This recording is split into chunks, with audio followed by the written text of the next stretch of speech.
Be that as it may, we have a country to think about, to love, to uphold the principles that hold us together, basically the rule of law. And we have a region that is in dire need of mediation. And even before we go to the region, the country itself.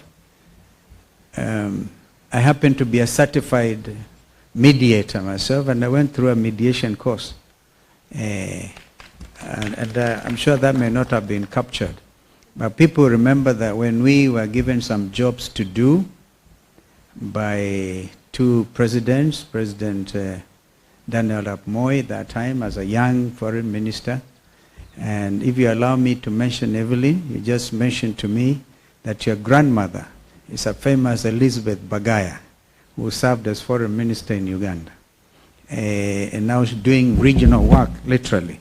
Can somebody hold this for me? Now that I've taken possession. So you see, you have that DNA of working for regional well-being, the integration of East Africans. I gather from Evelyn that the next stop will be Dar es Salaam in February. And I will want to bring on board people like my friend Jakaya Kikwete and others. And I remember that Kenyans and East Africans will have forgotten that I was actually given the responsibility by Bayao, believe it or not, by three presidents. President Yoweri Museveni, President Moi, and President Ali Hassan Mwinyi, to jumpstart the East African community. That time it was just cooperation. And I was the first chair of that ministerial tripartite commission. My colleagues were president at that time. Foreign Minister of Tanzania was Regasira. Kikwete had not even been appointed foreign minister. And Rugunda, who later became Prime Minister of Uganda, was also the foreign minister of Uganda. We worked with speed because we recognized East Africans made a terrible mistake when the East African community collapsed in 1977. Again, unknown to Kenyans and East Africans, Bretta Nefa, she told the police to their face. And even as we speak, those issues have not been sorted. We heard from this administration of William Ruto that they were going to compensate the youths who lost their lives. The families are still waiting. No compensation, no talk even, no indication whatsoever that you are willing to talk to these parents. Well, I think it is important. Justice demands that we don't make promises that we can't keep or we don't intend to keep. They just wanted an escape route, which they got. Some of us afforded them an escape route, and then they got all of it. And in fact, some of us who belong to the Azumio family are benefiting from the blood and the sweat of the many Kenyans who came to the streets, and the whole world stood still and took notice of the Gen Z revolt and movement. In the book of Ephesians, where the Bible tells us, live in you, live peaceably with all men.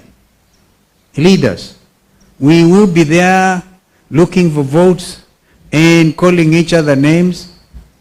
But remember, we have a country. We are all, at the end of the day, Kenyans, East Africans, and members of the world community. Therefore, the example of the Gen Z and the millennials. By the way, they are the ones who came out in Botswana hardly 2 weeks ago. The Gen Zs and the millennials came out. So, I think it's within the mediation spirit to ask this administration to give IDs to these young Kenyans, because they want to come and teach some people a lesson of their lives. Like they did in Botswana.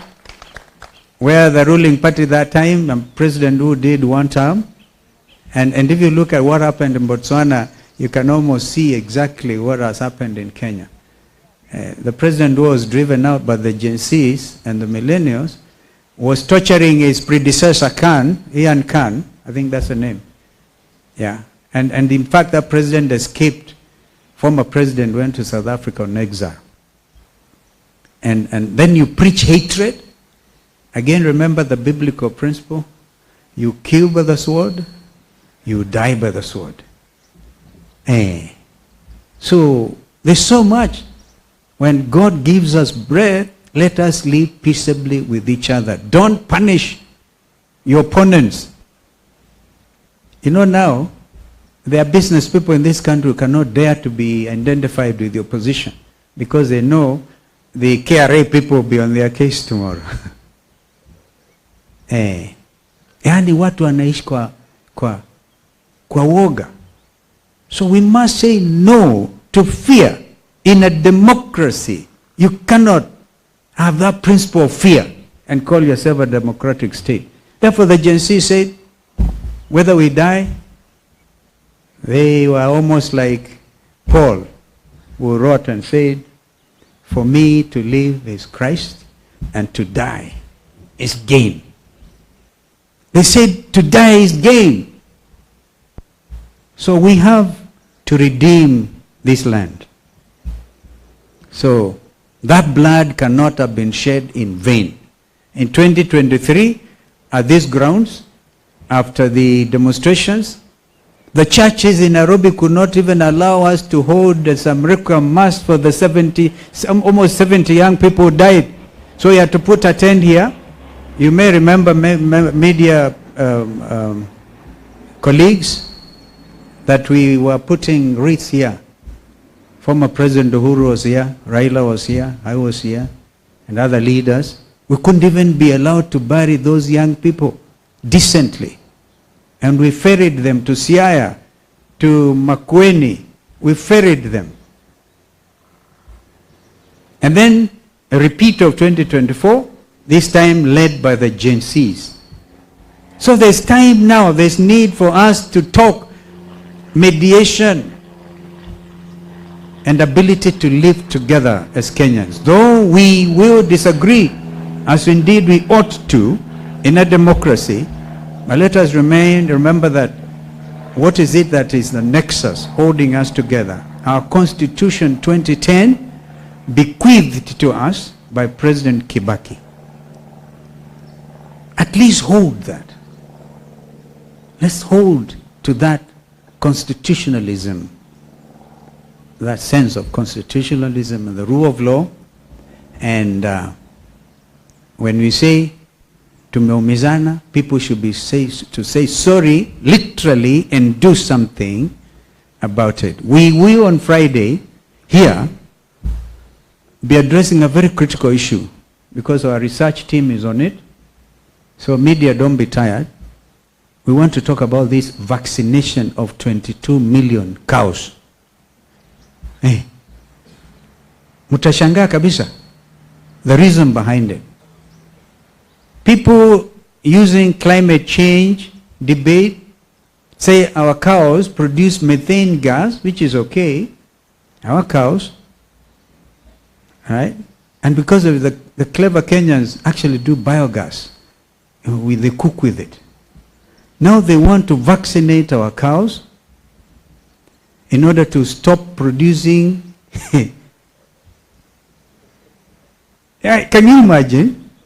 Because they say you in offend the ozone layer, and to use Kenya as a guinea pig. So after this vaccination of 22 million cattle, we will be eating meat that has been genetically modified. It's not enough that they have lifted the orders on GMO and we have gone to the appeal court. GMO imekubalika. We need therefore this mediation spirit in us so we know, tell each other the truth. So this is really come to think of it, this is dangerous stuff. But we'll be talking about it on Friday. When Jeremiah Kioni kept on talking about this over the weekend, I was wondering, what is Kioni talking about?